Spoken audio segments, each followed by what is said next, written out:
Hello, જય હિન્દ, જય ભારત મિત્રો.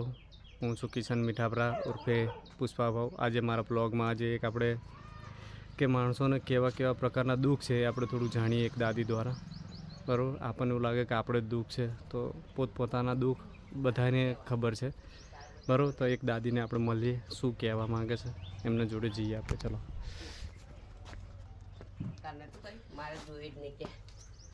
શું દાદી, તમારું નામ શું? હંસાબેન. કયું ગામ આપણું? માકવા. હે ને? બરોબર. તે તમને તમારા છોકરાએ કાઢી મૂક્યા છે. શું દુઃખ શું આપે છે તમને છોકરાને, વહુ કે છોકરો? શું કહે?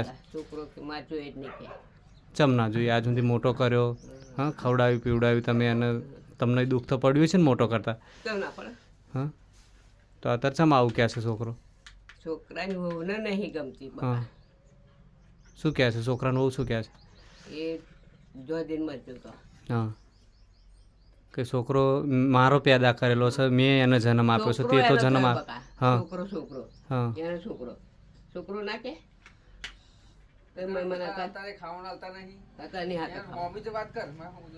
ખાવાનું વાંચતા જ નહીં, ખાવાનું નહીં હાલતા, બરાબર, રાખતા નહીં.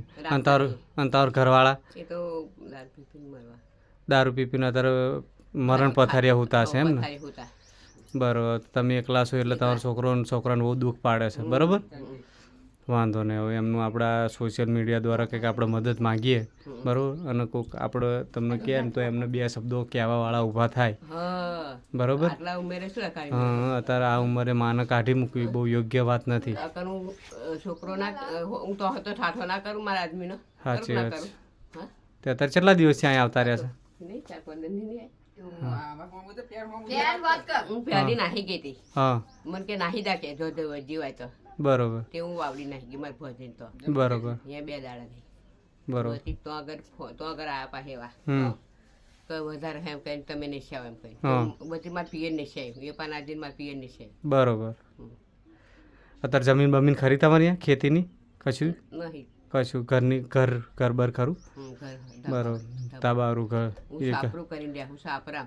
તમે સાપરામ રહો છો? એની મજબૂરી જો છાપરાની એમ કે છે દાદી રે. તમે સાપરામ રહો છો ને તમારો છોકરો ધાબાવાળામાં રહે? સારું, કંઈ વાંધો નહીં, આપણે કંઈક કરીએ દાદી, ચિંતા ના કરશો તમે. બરાબર, અહીં શું થાય, તમે અહીં રહો છો એ અત્યારે? ભય થાય, પિયર થાય. બરોબર, એટલે સારું છે. તમારા ભાઈના છોકરા બધા સારા છે, ભાઈના છોકરાને બહુ સારી છે, તમને અહીં રાખે છે. બરાબર, તમે પોતાના, હા, સાચી વાત છે. તો એ તમારા છોકરાને બહુ સારી કે તમારા ભાઈના છોકરાને બહુ સારી? હારા, અમારા ભત્રીજા ને મારા ભત્રીજા હારા. હા, હારા. મને અહીંયા હોથી. બરોબર, તો તમને અત્યારે રવા દીધા. બરોબર, એ તો સારા કહેવાય. તમારે તો અત્યારે ભટકવાનો જ વારો આવે ને આ ઉંમરે.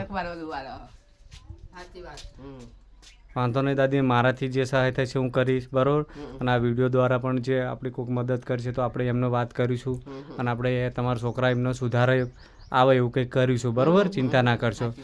બરાબર, 2-5 માણસ તમારા સમાજને આપણે ભેગા કરશું અહીંયા કે ભાઈ આવી રીતે મા બાપનો દુઃખ શું લેવા આપો છો તમે? હા, એમનો વાંક શું? અત્યારે હાથ પગ ચાલતા નહીં. બરાબર, તો બટકું રોટલો ખાવા હાથે થઈને તમે આવું અત્યારે ભટકવાનું જ જ્યાં હોય. હવે જીવે એટલું તમે જીવવાના નહીં. બરાબર, તો શાંતિથી. પણ કામ હવે આ ઉંમરે ના બને દાદી, હવે આ ઉંમર થઈ જાય, ના બને. હા, ના, ખેતરનું એવું ના થાય. બરાબર, કંઈ વાંધો નહીં દાદી, ચિંતા ના કરશો. આપણા વિડીયો દ્વારા લોકોને બધાને જણાવીએ છીએ કે આવી રીતના જો છોકરા હેરાન કરે છે મા બાપને, બરાબર, તો કોઈક હેરાન કરતા હોય એ ના કરે. હા, જે સારા છોકરા છે એ તો મા બાપની સેવા કરવાના જ છે. બરાબર, અને જેને બુદ્ધિ નહીં, જ્ઞાન નહીં ને એ લોકો આવી રીતે હેરાન કરે છે. હા, અને દેવી પૂજકના સમાજના આ દાદી છે. આ પહેલો કિસ્સો આવો છે દેવી પૂજક સમાજમાં કે આવી રીતે મા બાપ રજળે છે. બરાબર, બાકી ગમે ત્યાં વૃદ્ધાશ્રમમાં મિત્રો જાઓ તમે તો આપણા દેવી પૂજક સમાજના કોઈ જોવા મળતા નથી. મેં રિસર્ચ કર્યું છે ત્યાં સુધી દેવી પૂજક સમાજના કોઈ પણ ઘરડા માવતર વૃદ્ધાશ્રમમાં જોવા મળતા નથી. અને આ દાદી પણ નથી. અત્યારે જો એમના ભાઈનો છોકરો અહીંયા રાખે છે એમની જોડે. બરાબર, તો એ તો સારા કહેવાય કે રાખે છે, બાકી તો પોતાનો છોકરો નથી રાખતો. તો આ વિડીયો જેટલા મિત્રો જોતા હોય એ કમેન્ટ કરો અને જે વ્યક્તિ દુઃખ આપે છે, એકનો એક છોકરો છે, માને કાઢી મૂકી છે, બરાબર, તો બધાય સપોર્ટ કરો અને આપણે એવું કરીએ કે સમાજ દેવી પૂજક સમાજના માણસોને 5-10ને ભેગા કરીએ અને આ વસ્તુનો ન્યાય કરીએ આપણે, બરાબર, કે ઘરડા મા બાપને કાઢી મુકાય નહીં અત્યારે, સમજ્યા? તો હું પણ આવીશ, આ સાથે દાદીને આપણે ન્યાય અપાવીશું. જય હિન્દ, જય ભારત.